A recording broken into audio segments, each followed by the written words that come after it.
Pune Mumbai महामार्गावरती 20 kilometre पर्यंत वाहनाच्या रांगाच रांगा, वाहतूक कोंडीने प्रवाशांचा संताप. नेमकं काय घडलंय?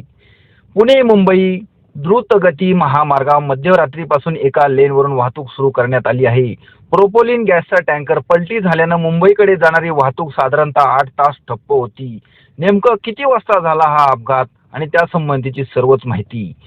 मुंबई पुणे द्रुतगती मार्गावर आडोशी बोगद्याजवळ ज्वलनशील प्रोपोलिन गॅस वाहतूक करणारा टँकर पलटी झाला. ही घटना काल मंगळवारी दिनांक 3 रोजी सायंकाळी 5 वाजण्याच्या सुमारास घडली. या अपघातानंतर टँकरमधून गॅस गळती सुरू झाल्याने सुरक्षिततेच्या कारणास्तव मुंबईकडे येणारी वाहतूक पूर्णतः थांबवण्यात आली होती. त्यामुळे महामार्गावर वाहनांच्या लांबच लांब रांगा लागल्या आहेत. हा टँकर पुण्याहून मुंबईच्या दिशेने जात असताना आडोशी बोगद्याजवळ एका तीव्र वळणावर चालकाचे वाहनावरील नियंत्रण सुटले आणि बोगद्याच्या प्रवेशद्वाराजवळच टँकर पलटी झाल्याने मोठा अपघात टळला असला तरी गॅस गळतीमुळे परिसरात भीतीचे वातावरण निर्माण झाले. टँकरमध्ये प्रोपोलिन हा ज्वलनशील व स्फोटक गॅस असल्याची माहिती मिळाल्यानंतर प्रशासनाने तातडीने खबरदारीच्या उपाययोजना सुरू केल्या. संभाव्य धोका लक्षात घेता मुंबईकडे जाणारी वाहतूक तत्काळ रोखण्यात आली असून पुण्याकडील वाहतूकही नियंत्रित करण्यात आली आहे. त्यानंतर मुंबई पुणे द्रुतगती मार्गावर मध्यरात्रीपासून एका लेनवरून वाहतूक सुरू करण्यात आली आहे. प्रोपोलिन गॅसचा टँकर पलटी झाल्याने मुंबईकडे जाणारी वाहतूक साधारणतः 8 तास ठप्प होती. मध्यरात्री धोका टळल्यानंतर टँकर तिसऱ्या लेनवर घेण्यात आला आणि एका लेनवरून मुंबईकडे वाहतूक मार्गस्थ केली गेली. मात्र वाहतुकीचा वेग मंदावला आहे. पुणे मुंबई यशवंतराव चव्हाण द्रुतगती मार्गावरील आडोशी बोगद्याजवळ गेल्या सुमारे 15 तासापासून टँकर पलटी झाल्याने भीषण परिस्थिती निर्माण झाली आहे. टँकरमधून होणारी गॅस गळती अद्याप थांबलेली नसल्यामुळे सुरक्षिततेच्या कारणास्तव महामार्ग दोन्ही बाजूनी पूर्णपणे बंद ठेवण्यात आला आहे. परिणामी महामार्गावर वाहनाच्या लांबच लांब अशा रांगा लागल्या असून हजारो वाहन चालक अडकून पडले आहेत. कोणी पहाटे 4 वाजल्यापासून तर कोणी रात्री 3 किंवा 5 वाजल्यापासून या ठिकाणी अडकले असून अनेकांची फ्लाईट चुकली आहे. काही कॅन्सरग्रस्त रुग्णही वाहतुकीत अडकले असल्याची माहिती समोर आली आहे. पाणी, अन्न व शौचालयाची सुविधाही अपुरी असल्याने प्रवाशांचे हाल होत आहेत. दरम्यान टोल वसूल केला जातो, पण आपत्कालीन परिस्थितीत महामार्ग इतका वेळ बंद का राहतो असा सवाल वाहन चालकांनी उपस्थित केला आहे.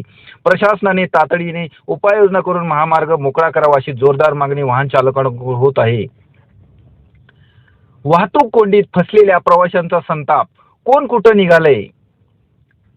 पुणे मुंबई एक्सप्रेसवेवरील टँकर अपघातामध्ये गॅस गळती झाली. गेल्या 16 ते 17 तासापासून दोन्ही महामार्गावर 20 ते 25 किलोमीटरच्या वाहतुकीच्या लांब रांगा लागल्यात. या वाहतुकीमुळे कोंडीमुळे अनेक प्रवाशांना मनस्ताप सहन करावा लागत आहे. काहींना विमानतळावर पोहोचायचं तर काहींना दवाखान्यामध्ये ट्रीटमेंट घेण्यासाठी पोहोचायचं आहे, तर काहींना आपला माल मुंबई आणि विमानतळावर पोहोचवायचा आहे. मात्र या सर्वांना या वाहतूक कोंडीचा मोठा मनस्ताप सहन करावा लागला. या घटनेनंतर लागणारा वेळ आणि इतर गोष्टींचा अभाव यामुळे प्रवासी संतप्त व्यक्त करत आहेत. दोन्ही पुणे मुंबई महामार्गावर 20 किलोमीटरच्या अक्षरशः लांबच्या लांब रांगा. पुणे मुंबई द्रुतगती मार्गावर गॅस टँकर पलटी झाला. या घटनेला 16 तास उरले तरी वाहतूक अद्यापही ठप्प आहे. पुणे मुंबई द्रुतगती मार्ग असा जुना पुणे मुंबई मार्ग या दोन्ही मार्गावर 20 ते 22 किलोमीटरच्या रांगा लागलेल्या आहेत.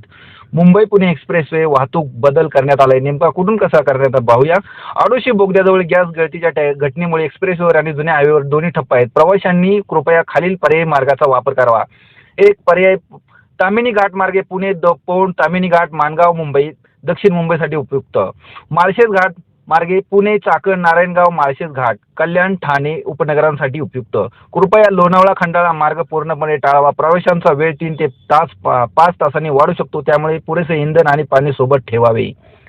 या गॅस टँकर अपघाताचा सर्वात मोठा परिणाम हा वाहतूक व्यवस्थेवरती घडलेला आणि त्याच्यामुळं वाहतूक पोलिसांवरती देखील मोठी जबाबदारी पडलेली आहे. आता तुम्ही पण सावधान. मुंबई पुणेच्या दिशेने जर प्रवास करत असाल तर शक्यतो घाट सेक्शन टाळावा. माझा इंडिया न्यूज, ओडोसी बोगदा, लोणावळा.